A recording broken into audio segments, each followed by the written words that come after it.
Mari kita kenali sistem ejaan.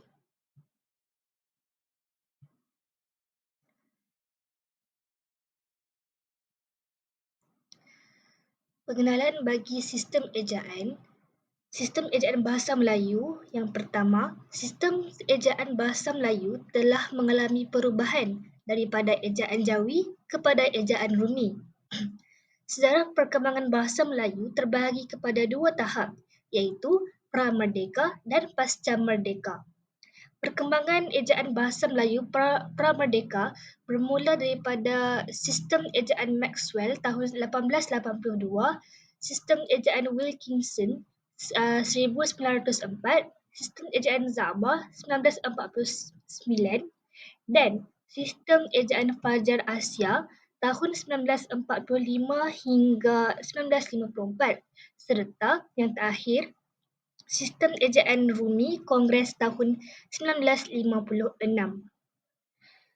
Selain itu, perkembangan ejaan bahasa Melayu pasca merdeka pula bermula daripada sistem ejaan Malindo 1959, seterusnya sistem ejaan Rumi bahasa Melayu 1972 yang digunapakai secara rasmi sehingga hari ini, hasil kerjasama dan kesepakatan bersama Majlis Bahasa Indonesia dan Malaysia. Dalam ejaan bahasa Melayu, terdapat 26 abjad iaitu daripada huruf A sehingga huruf Z. Penggunaan huruf besar dalam sistem ejaan. Penggunaan huruf besar dalam sistem ejaan yang pertama, bagi huruf pertama kata di awal ayat yang lengkap dan huruf pertama dalam ayat yang menyusuli ayat lain iaitu selepas tanda nokta. Contoh ayat yang pertama ialah, dia telah menunggu selama setengah jam di stesen bas. Jadi, perkataan dia itu uh, huruf D adalah huruf besar. Seterusnya, apakah punca kemalangan tersebut? A sebagai huruf besar. Pemuda yang sedang berjalan itu sangat kacak. P sebagai huruf besar kerana perkataannya terletak di hadapan. Seterusnya, kakak sedang belajar. Dia memang sangat rajin. Perkataan yang pertama, kakak, K huruf besar kerana di permulaan ayat dan juga kerana dia bermula selepas noktah. Jadi ia perlu ditulis dalam huruf besar.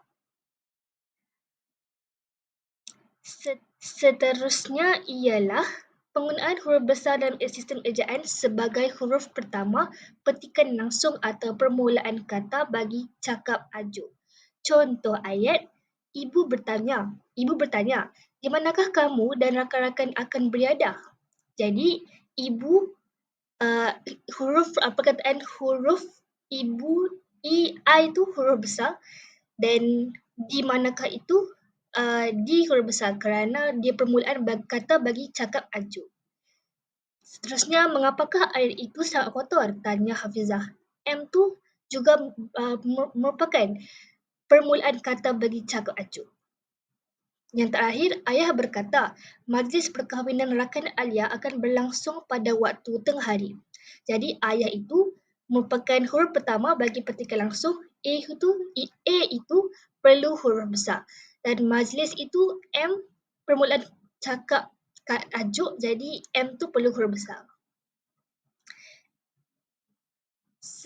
Seterusnya ialah huruf besar juga digunakan sebagai huruf pertama dalam ungkapan yang berhubungan dengan kitab suci dan nama Allah termasuk kata ganti untuk Allah.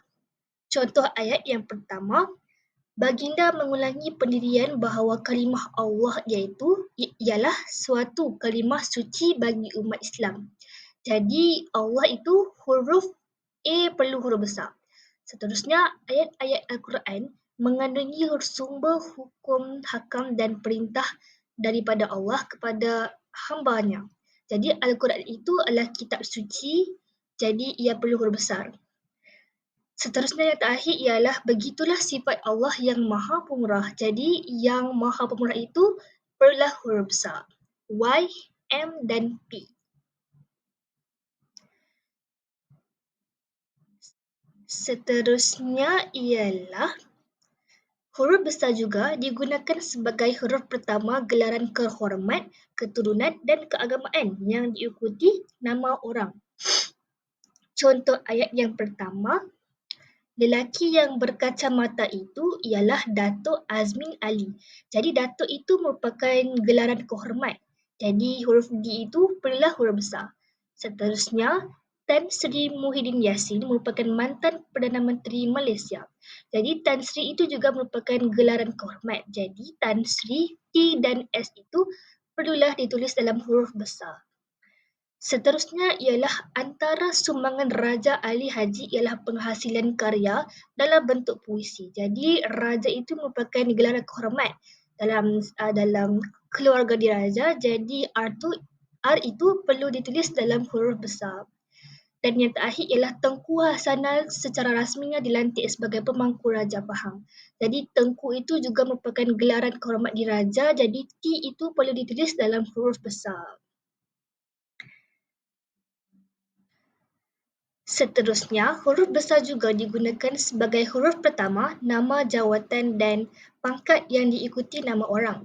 Contoh ayat yang pertama ialah Menteri Pendidikan Fadlina Siddiq, telah merasmikan SK Sekolah Kebangsaan Pulau Beluru sebagai sekolah komprehensif 9 pertama di negeri Kelantan. Jadi Menteri Pendidikan itu diikuti dengan nama orang iaitu Fadlina Siddiq. Jadi Menteri Pendidikan itu adalah nama jawatan, jadi ia perlu ditulis dalam huruf besar. M huruf besar dan P juga huruf besar. Seterusnya ialah Profesor Ungku Aziz pernah dilantik sebagai pengarah pengasas yang pertama pada tahun 1956.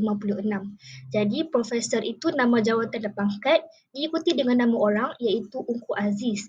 Jadi profesor itu P perlu ditulis dalam huruf besar. Seterusnya ialah huruf besar juga digunakan sebagai huruf pertama nama orang. Ini memang perlu asas yang kita perlu tahu. Contoh ayat, gadis cantik yang berbaju merah jambu itu bernama Kristina. Jadi Kristina itu adalah nama orang. Jadi huruf pertama nama orang itu perlulah huruf besar iaitu Q. Seterusnya, Abang Hakimi merupakan seorang yang sangat rajin bekerja. Jadi Hakimi itu nama orang, huruf H perlu ditulis dalam huruf besar. Yang terakhir, pemuda yang berseluar hitam itu ialah Fahim. Jadi Fahim itu juga nama orang, jadi F itu perlu ditulis dalam huruf besar. Okey, yang ke-8. Huruf besar juga digunakan sebagai huruf pertama nama tahun, bulan, hari, hari raya dan peristiwa sejarah. Contoh, ayat yang pertama, hari lahir saya adalah pada bulan September. Jadi bulan itu September itu S perlu ditulis dalam huruf besar. Begitu juga dengan bulan yang lain seperti Disember, April, Februari, Januari juga perlu ditulis dalam huruf besar. Huruf pertama bagi perkataan tersebut. Seterusnya, Hari Raya Aidilfitri disambut pada bulan Syawal. Jadi Syawal, S itu perlu ditulis dalam huruf besar. Majlis kesyukuran itu akan diadakan pada hari Jumaat. Jadi Jumaat itu adalah hari, jadi perlu ditulis dalam huruf besar. Peristiwa Perang Badar sangat menyayat hati. Jadi Badar itu adalah peristiwa sejarah. Jadi B itu perlu ditulis dalam huruf besar. Begitu juga dengan nama-nama perang yang lain. Yang ke-10, huruf besar juga digunakan sebagai huruf pertama bagi nama rasmi badan, lembaga pemerintah, dokumen rasmi, pertubuhan, tempat bangunan jalan dan monumen. Contoh ayat yang pertama, Kementerian Pendidikan Malaysia menggariskan 6 inisiatif bagi memartabatkan bahasa Melayu dalam kalangan pelajar. Jadi Kementerian Pendidikan Malaysia itu adalah nama rasmi badan kerajaan. Jadi KPM itu perlu ditulis dalam huruf besar. Seterusnya, undang-undang bersifat negeri adalah seperti hukum kanun Pahang. Jadi, hukum kanun Pahang itu huruf pertama bagi setiap perkataan perlu ditulis dalam huruf besar. Dewan Bahasa dan Pustaka akan mengajukan pelbagai jenis program sempena Bulan Kemerdekaan. Jadi Dewan Bahasa dan Pustaka ini adalah satu badan rasmi, jadi perlu ditulis dalam huruf besar. Seterusnya, Dania dan keluarganya tinggal di Taman Hijauan Kindi. Jadi Taman Hijauan Kindi ini adalah nama tempat. Jadi huruf pertama bagi setiap perkataan perlu ditulis dalam huruf besar. Taman T huruf besar, hijauan H huruf besar, kinding K huruf besar. Seterusnya, seorang pemandu lori mengaku tidak bersalah di Mahkamah Magistrate di sini hari ini atas pertuduhan memandu dengan melulu. Jadi Mahkamah Magistrate itu juga merupakan sebuah nama bangunan, jadi ia perlu ditulis dalam huruf besar. Yang terakhir, Menara Berkembar Petronas adalah salah satu mercu tanda yang menjadi kebanggaan rakyat Malaysia. Jadi, Menara Berkembar Petronas itu adalah nama monumen, sebuah monumen. Jadi, setiap huruf pertama dalam perkataan tersebut perlu ditulis dalam huruf besar. Seterusnya ialah huruf besar digunakan sebagai huruf pertama semua kata dalam nama buku, surat khabar, majalah dan judul karangan kecuali kata sendi, kata hubung yang tidak terletak pada kedudukan awal ayat. Contoh ayat yang pertama ialah akhbar harian Metro boleh didapati di kedai runcit berdekatan. Harian Metro itu adalah nama surat khabar, jadi setiap huruf dalam perkataan itu, huruf pertama dalam perkataan itu perlu ditulis dalam huruf besar. Contoh, harian H huruf besar, Metro M juga huruf besar. Seterusnya, buku novel angkatan baru itu dijual dengan harga yang sangat berpatutan. Jadi, Angkatan Baru itu adalah nama sebuah buku novel, jadi ia perlu ditulis dalam huruf besar. Yang terakhir, majalah Jarita merupakan sebuah majalah berbentuk kewanitaan yang memfokuskan kepada wanita berkerjaya.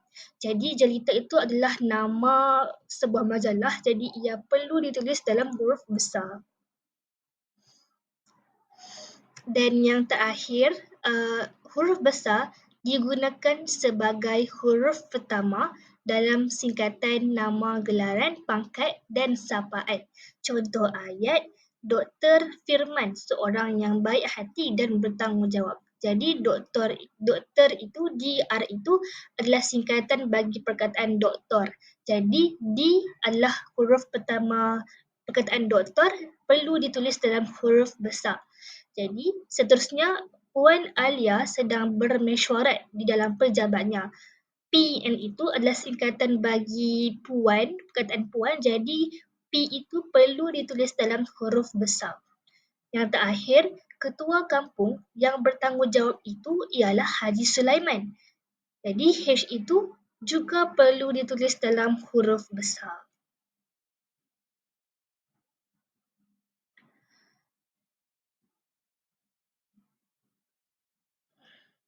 Baiklah, sekarang kita akan masuk kepada penggunaan huruf kecil dalam sistem ejaan. Huruf kecil digunakan sebagai huruf pertama nama gelaran kehormat, keturunan dan keagamaan yang tidak diikuti dengan nama orang. Contoh ayat, ayahnya menunaikan ibadah haji. Jadi haji itu tidak diikuti dengan nama orang, jadi ditulis dalam huruf kecil saja.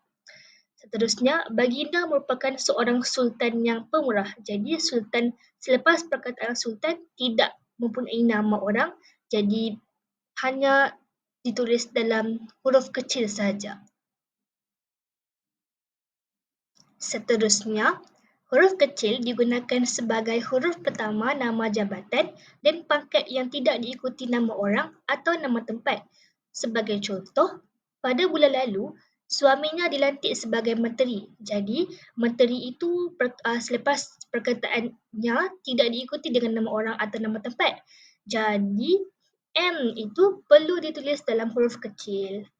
Seterusnya, beberapa sarjan menghadiri mesyuarat itu pada petang semalam. Jadi, selepas perkataan sarjan, tidak ada nama orang. Jadi, ditulis dalam huruf besar.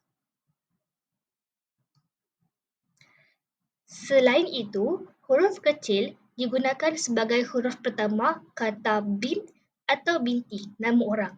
Contoh ayat, Ali bin Abu telah dinobatkan sebagai pelajar cemerlang bagi Sijil Pelajaran Malaysia SPM pada tahun ini. Jadi, B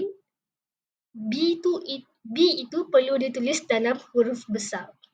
Seterusnya, nama kakaknya yang cantik itu ialah Nur Suliana binti Daud. Jadi, binti, B perlu ditulis dalam huruf besar juga.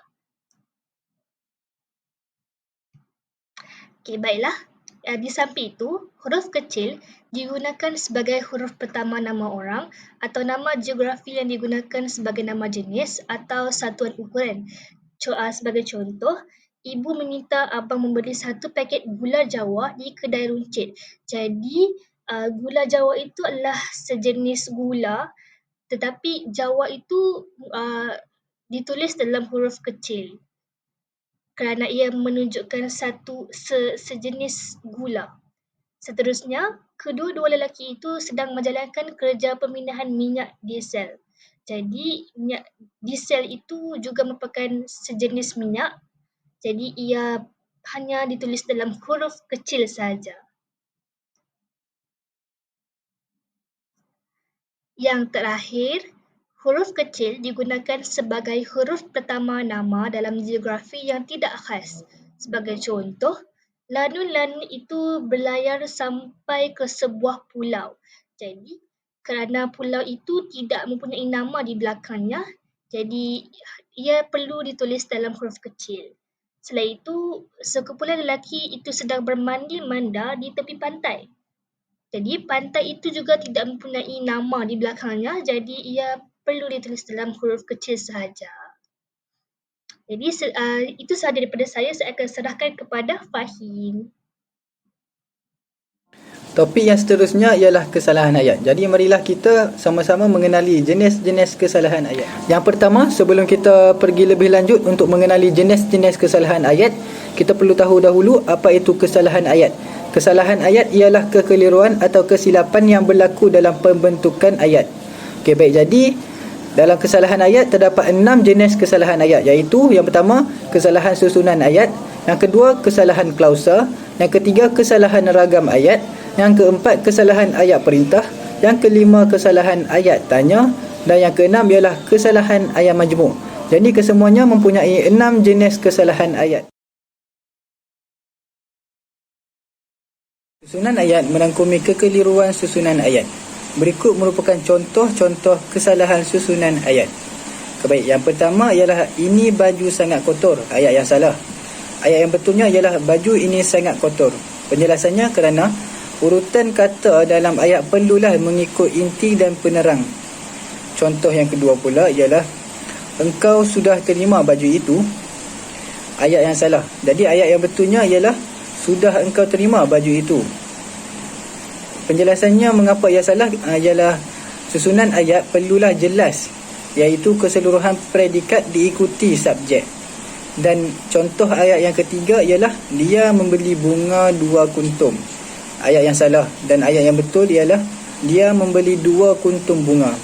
Jadi penjelasan mengapa ayat ini salah ialah urutan kata dalam frasa nama perlulah jelas.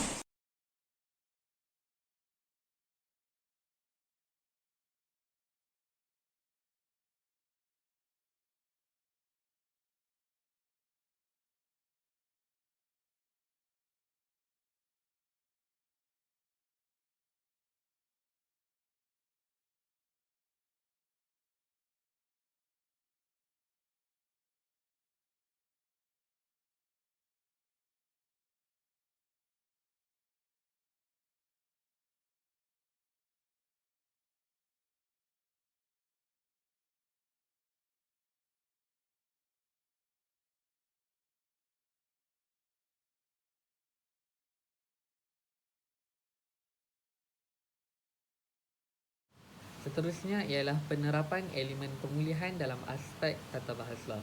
Penerapan elemen pemulihan ini adalah berkenaan dengan bagaimana kita mengaplikasikan pembelajaran tentang tata bahasa di dalam lisan maupun tulisan.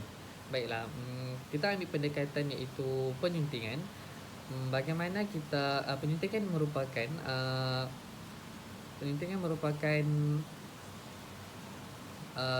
analisis petikan, kemudian memperbetulkan kesalahan ejaan, tata bahasa dan sebagainya. Di penerapan elemen pemulihan dalam aspek berbahasa ini adalah penting bagi memastikan petikan yang dibaca, petikan yang diperbetulkan adalah tepat dan tata bahasa yang digunakan adalah tepat.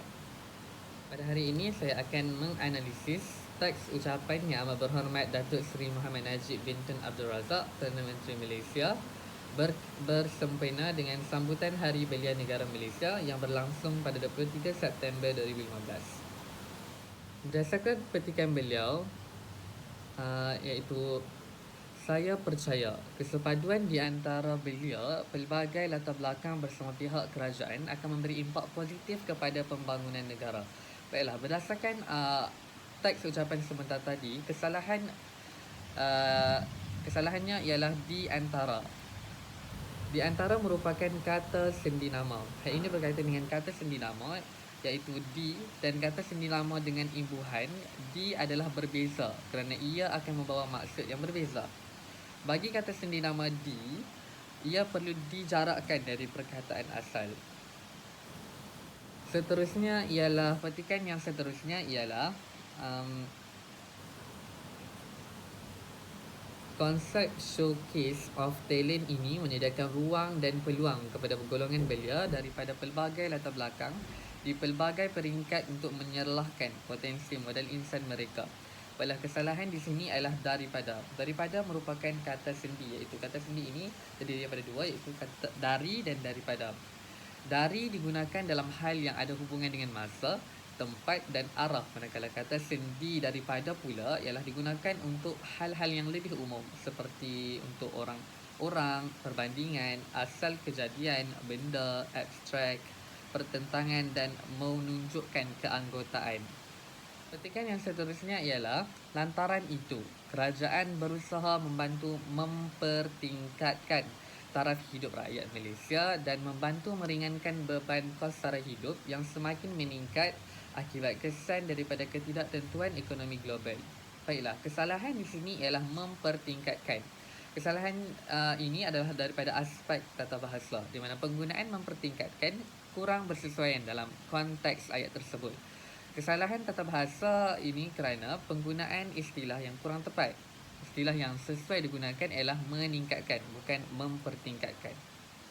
Petikan yang seterusnya ialah beberapa program baru akan dilaksanakan seperti titik bertindih, program ikonik rakan muda, titik bertindih, penyerlahan bakat peringkat akar umbi, titik bertindih, program mentor rakan muda, titik bertindih, serta dana online showcase of talent akan mula digerakkan oleh KBS.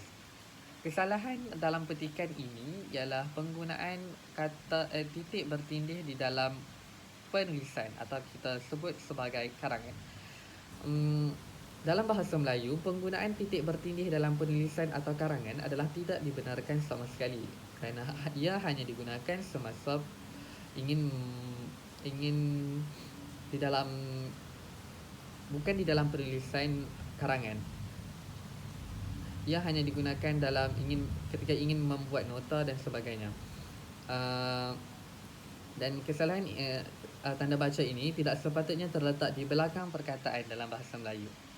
Seterusnya ialah belia bersemangat juang yang positif, mempunyai daya resilience, daya tahan yang kuat dan mampu untuk mendepani pelbagai cabaran kehidupan yang serba mencabar. Dalam petikan ini, kesalahannya adalah kesalahan ejaan, di mana kesalahannya ialah UNTK, kesalahan ejaan, dan perkataan yang betul ialah untuk, UNTUK, untuk. Petikan yang seterusnya ialah sambutan Hari Belia Negara ini menunjukkan bahawa kerajaan komited dan sentiasa meletakkan golongan belia sebagai aset penting negara. Kesalahannya ialah meletakkan golongan belia sebagai aset penting negara. Hal ini berkaitan di dalam aspek kesalahan sintaksis, di mana struktur ayat yang tidak tepat. Kesalahan penggunaan kata atau istilah dalam satu kesalahan tata bahasa, dan pembetulannya ialah mengiktiraf kedudukan golongan belia sebagai aset penting dalam sesebuah negara, bukan meletakkan golongan belia sebagai aset penting negara.